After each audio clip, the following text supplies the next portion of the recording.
எதுக்கு அங்கேயே நின்ட்டீங்க? அவமானமாக இருக்குது சார். ஏன்? 10th சீல 11 கழிச்சடைகள் இருக்குது. அதில் முதல் கழிச்சடையே இவன் சார். இந்த 11 பேர் இந்த வருஷம் பரிட்சை எழுதக்கூடாது சார். கண்டிப்பாக ஃபெயில் ஆயிடுவாங்க. நம்ம பள்ளிக்கூடத்து மானம் போயிடும் சார்.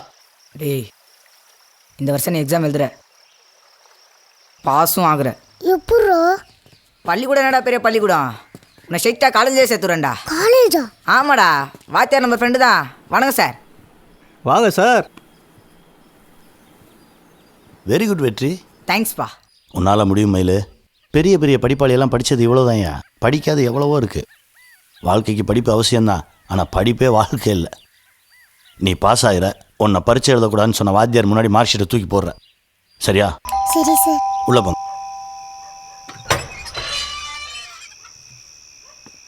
Look down. என்னது? நான் பாஸ் ஆயிட்டேன் சார். ஹா ஹா ஹா. அடி. எதுக்குள்ள போய் வீட்டுக்குள்ள வரா? குடு சார் மார்க் ஷீட். துண்டு துண்டு துண்டு. மறுபடியும் மீட்